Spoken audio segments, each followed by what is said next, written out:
Hola, este es un video para que veamos la segunda parte de la unidad 3, en donde vamos a hablar de la geometría de las moléculas, de la polaridad de esas moléculas y de las fuerzas intermoleculares.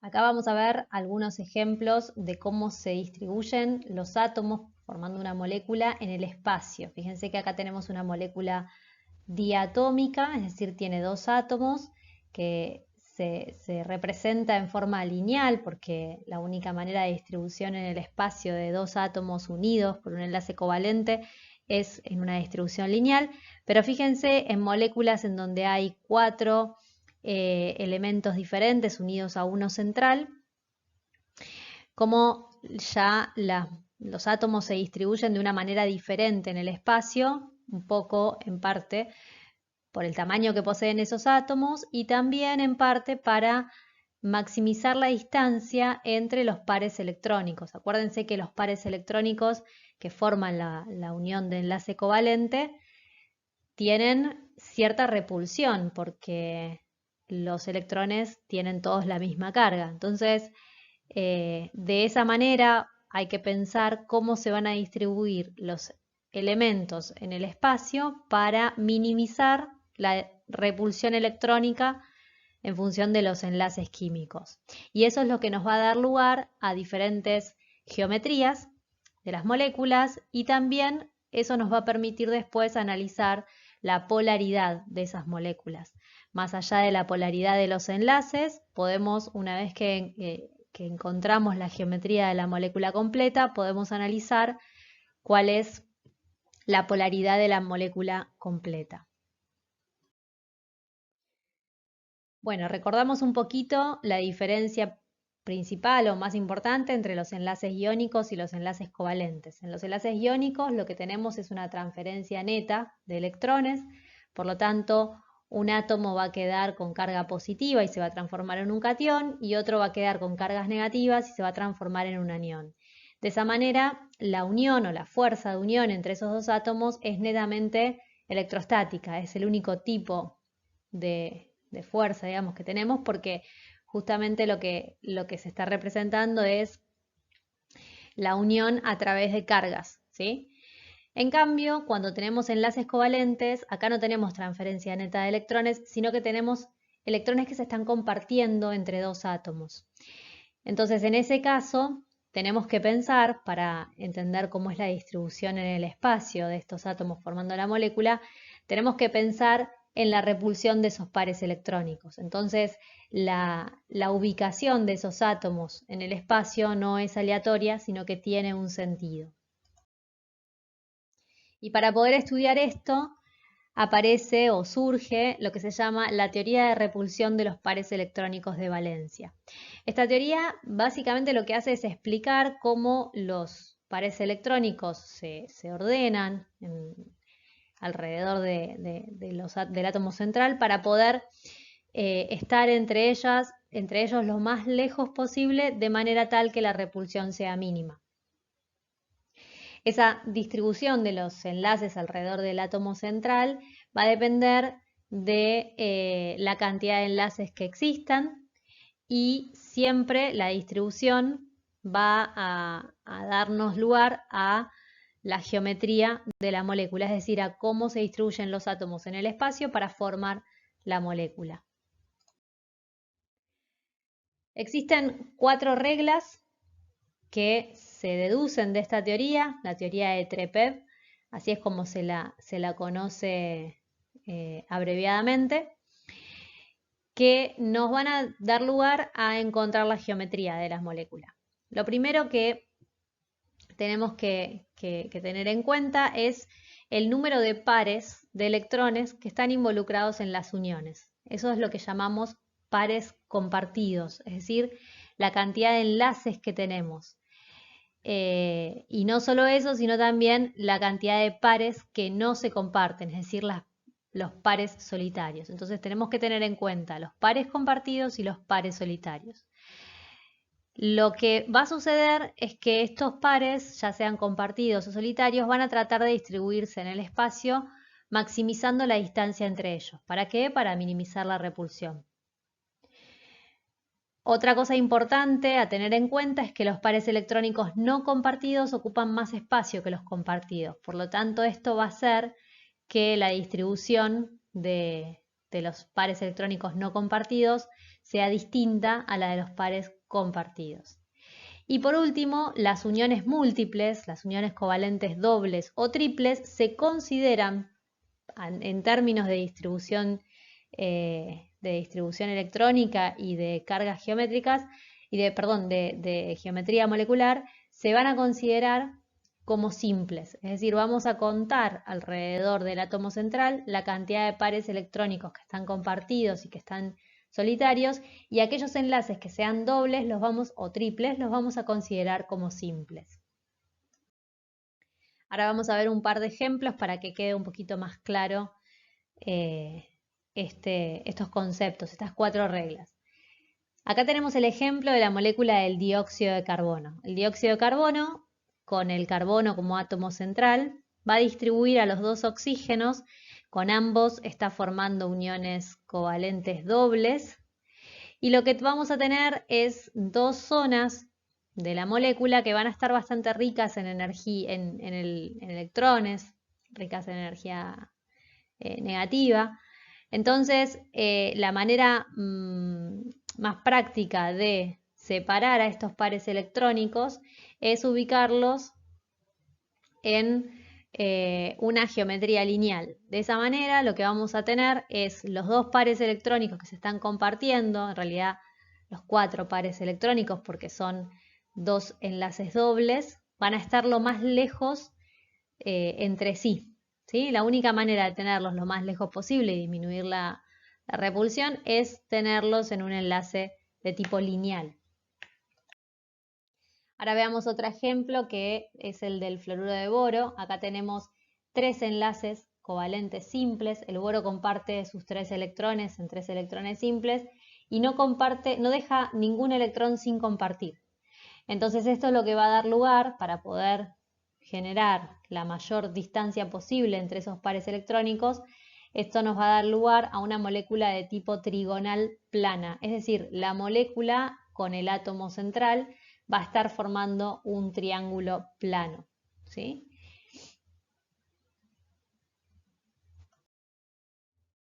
Fíjense acá otro ejemplo en donde tenemos el carbono como átomo central. Ese átomo central está unido covalentemente con enlaces simples a 4 hidrógenos. Por lo tanto, tenemos 4 pares electrónicos compartidos y ninguno sin compartir.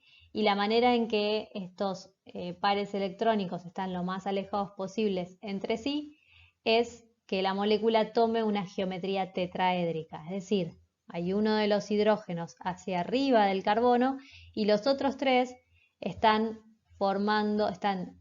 los 3 más abajo que el carbono, pero ambos están formando una especie de triángulo, ¿sí?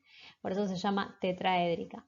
Fíjense que para poder deducir la geometría de las moléculas, lo que necesitamos como primera medida es conocer la Lewis de esa molécula. Y una vez que conocemos la cantidad de enlaces compartidos o la cantidad de pares de electrones compartidos y sin compartir, recién ahí, analizando eso, podemos proponer la geometría de la molécula.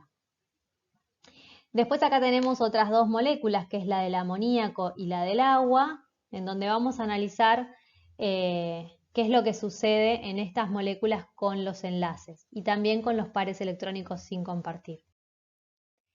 Fíjense lo que pasa con el amoníaco, por ejemplo. El amoníaco, si hacemos la Lewis, el amoníaco tiene el nitrógeno como átomo central y tiene los 3 hidrógenos con los cuales forma enlaces simples con cada uno de ellos, pero como el nitrógeno pertenece al grupo 5, tiene 5 electrones de valencia, va a tener un par de electrones sin compartir y 3 compartidos. Por lo tanto, y sabiendo que una de las reglas de TREPEV nos dice que los pares electrónicos sin compartir ocupan más espacio que los compartidos, entonces lo que vamos a tener acá es que la nube electrónica que posee a los al par de electrones sin compartir del nitrógeno ocupan más espacio que los pares electrónicos que están compartidos. Entonces, lo que vamos a tener en este caso es una molécula de tipo pirámide trigonal, es decir, es una pirámide que tiene base triangular, ¿sí? En el caso del agua, lo que vamos a tener es que el oxígeno, como pertenece al grupo 6, tiene 6 electrones de valencia y solamente comparte 2 pares, uno con cada hidrógeno, pero tiene 2 pares sin compartir.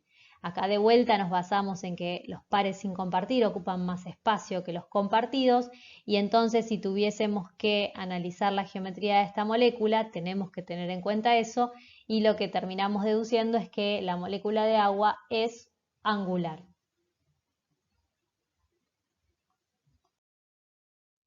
Después tenemos otros ejemplos en donde aparecen geometrías un poco más complejas, pero básicamente siempre estamos analizando cantidad de enlaces, es decir, pares electrónicos y pares electrónicos sin compartir, ¿sí? Los compartidos y los sin compartir. Y en función de la cantidad de enlaces compartidos versus las que están sin compartir es el tipo de geometría que tenemos. Acá tenemos ejemplos con 5 enlaces o con 5 pares electrónicos alrededor de un átomo central, ya sea que estén todos compartidos o algunos sin compartir. Acá tenemos los 4 ejemplos y los ejemplos en donde tenemos 6 pares electrónicos todos compartidos y a 2 casos en donde no están todos compartidos. Estos son solo ejemplos, al igual que los ejemplos anteriores.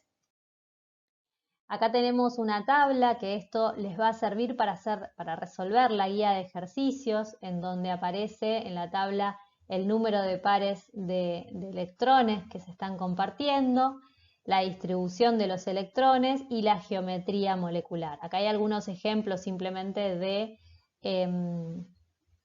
de moléculas que cumplen con esta geometría molecular.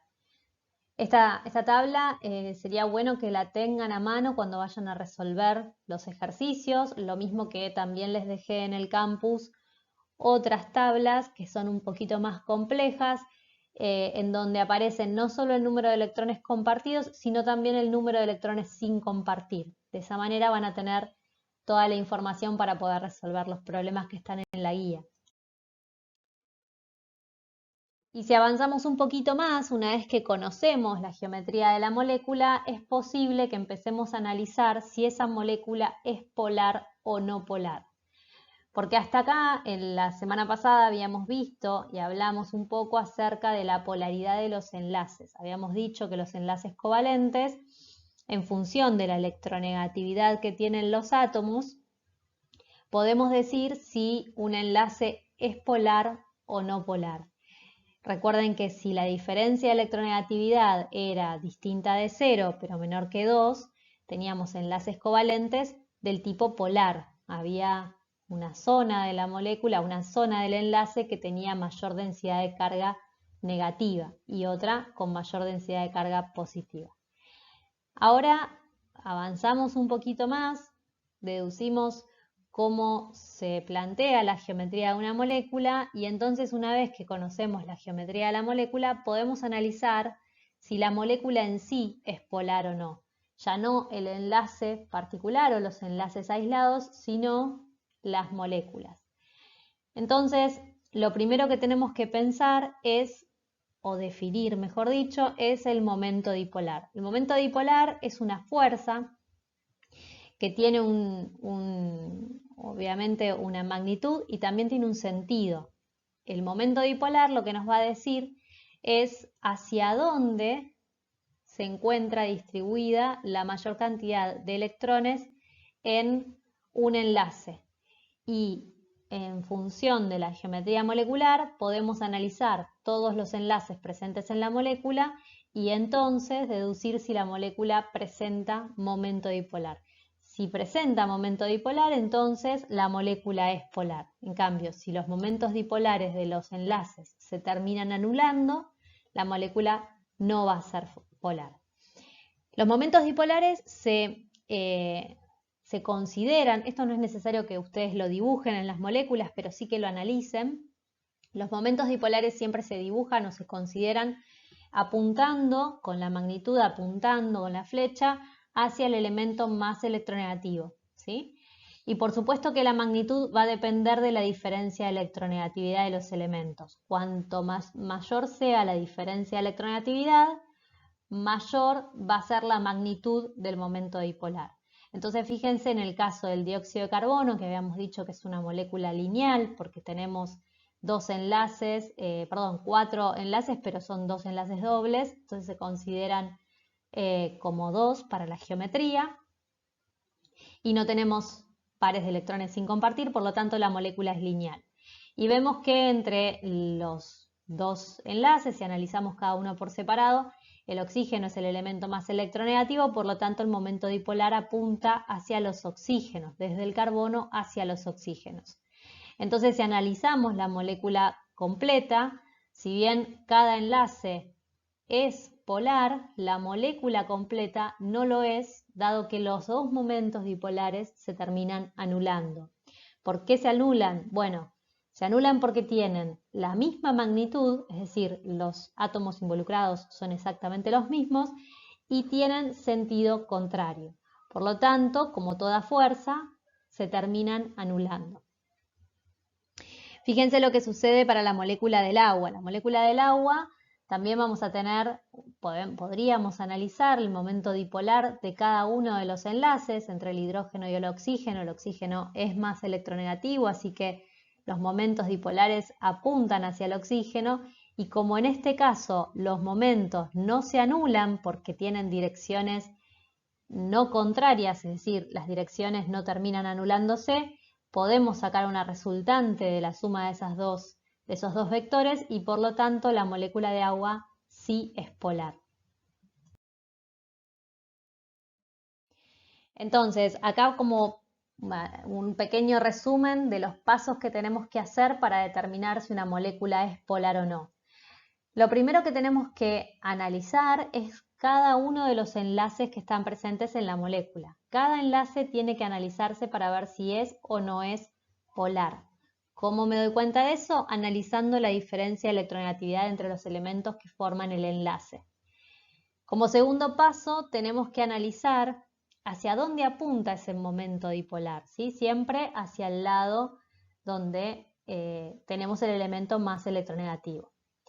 Por último, tenemos que determinar la geometría de la molécula, y esto lo hacemos para analizar posteriormente si los momentos dipolares particulares de cada enlace se terminan anulando o no. En ese caso, como sucedió en el dióxido de carbono, podemos deducir que la molécula es no polar. Ahora, si los enlaces, la polaridad de los enlaces no se anula, entonces la molécula va a ser polar y va a tener una densidad de carga positiva o negativa de acuerdo hacia dónde apunte el momento dipolar neto de la molécula. Todo esto lo analizamos siempre que estemos en presencia de enlaces covalentes. Acuérdense que en los enlaces iónicos lo que tenemos es unión electrostática, no tenemos ningún par de electrones que se está compartiendo. Entonces, en ese sentido no tiene relevancia analizar la polaridad de la molécula. La molécula no es polar o no polar, sino que la molécula presenta iones. En este caso, en el caso de las moléculas covalentes, ahí sí tenemos la posibilidad de analizar la polaridad de las moléculas. Acá tenemos algunos ejemplos de moléculas polares y no polares, por ejemplo la molécula del ácido clorhídrico, el momento dipolar apunta hacia el cloro, que es el elemento más electronegativo, y no se anula con ningún otro enlace, por lo tanto esta molécula es polar. Acá tenemos otra molécula en donde cada uno de estos elementos cloro respecto del carbono tienen más electronegatividad, por lo tanto los momentos apuntan hacia los cloros, pero por la geometría de la molécula se terminan anulando, entonces la molécula es no polar. Lo contrario sucede con el amoníaco, que también tenemos momentos dipolares que apuntan al nitrógeno y que no se cancelan, por lo tanto, tenemos un momento dipolar neto en la molécula y se transforma en polar. Y después tenemos estos otros dos ejemplos de molécula no polar y molécula polar.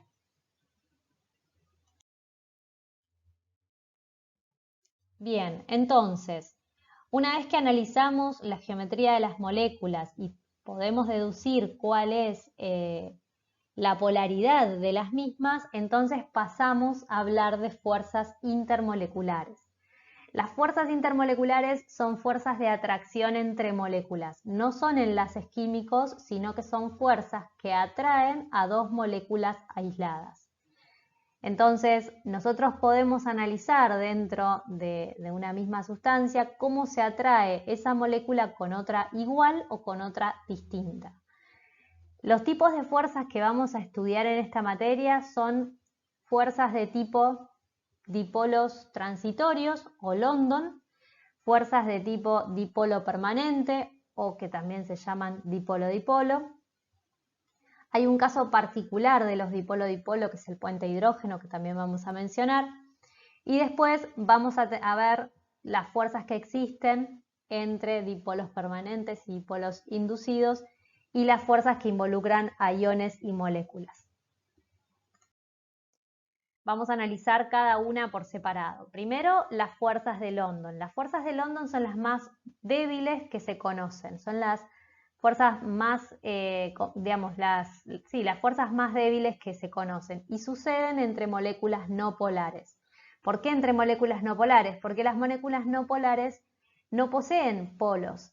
Por lo tanto, lo que va a suceder es que moléculas no polares entre ellas, ya sean iguales o diferentes, van a sufrir una interacción de tipo London porque puede suceder que en un determinado momento los electrones se encuentren, y esto es una cuestión aleatoria, esto puede suceder aleatoriamente, puede suceder que las moléculas presenten dipolos, pero que esos dipolos no son permanentes, sino que se deben al propio movimiento de los electrones.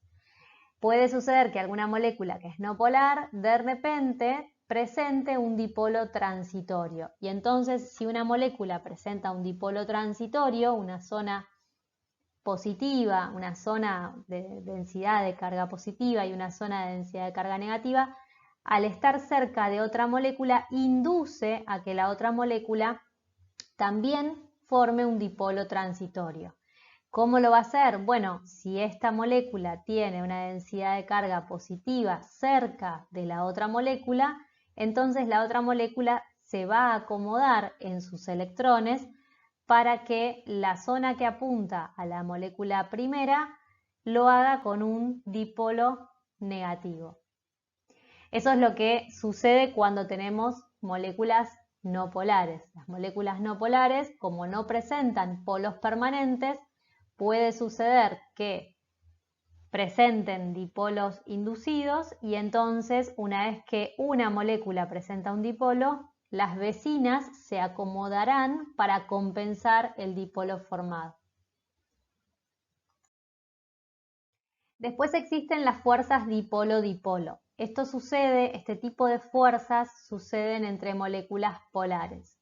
¿Por qué? Porque las moléculas polares tienen una densidad de carga positiva y negativa, tienen dos polos, y cuando van a estar cerca de una molécula igual, lo que van a hacer es ordenarse en el espacio de manera tal de compensar las zonas de densidad energética.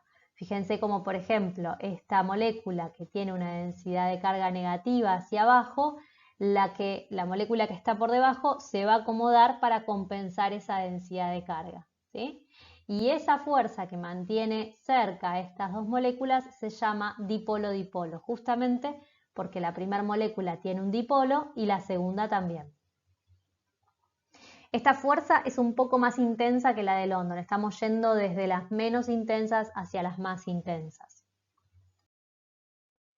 Y después tenemos un caso particular de los dipolos-dipolos, que son las uniones o las interacciones de tipo puente hidrógeno. Esta interacción Es una interacción que sucede entre moléculas polares cuando una de las moléculas tiene hidrógeno unido a cualquiera de estos tres elementos. Estos son los tres elementos más electronegativos de la tabla: oxígeno, nitrógeno y flúor. Por lo tanto, si en una molécula tenemos hidrógeno unido a cualquiera de estos tres elementos, ese enlace es polar y al estar cerca de otra molécula igual va a interaccionar con una interacción de tipo puente hidrógeno. Las interacciones de tipo puente hidrógeno son las más fuertes que se conocen, son más fuertes que las dipolo-dipolo y también, por supuesto, más fuertes que las de London.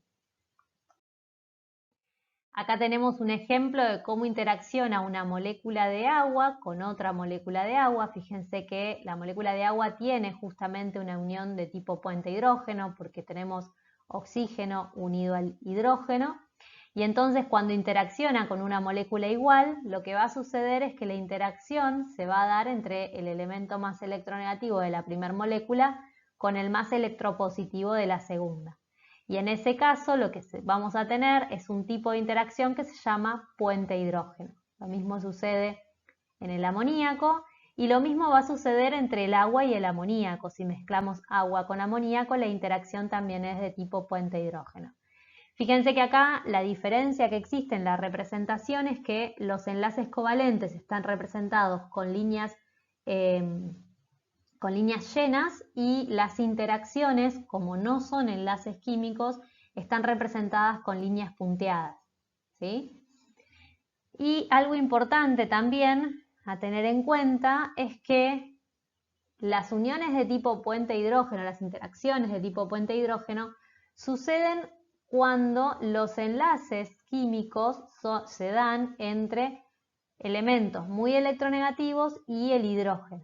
Es decir, oxígeno, nitrógeno y flúor unidos al hidrógeno. En ese caso, se puede tener interacción de tipo puente hidrógeno. Cuando analizamos moléculas como estas, en donde tenemos una molécula de agua y una molécula de metano, esta unión entre el carbono y el hidrógeno no es una unión de tipo puente hidrógeno. Entonces, la interacción entre este hidrógeno y este oxígeno, siendo dos moléculas vecinas, no va a ser de tipo puente hidrógeno, ¿sí? La interacción se va a dar entre moléculas que presentan la unión de tipo puente hidrógeno.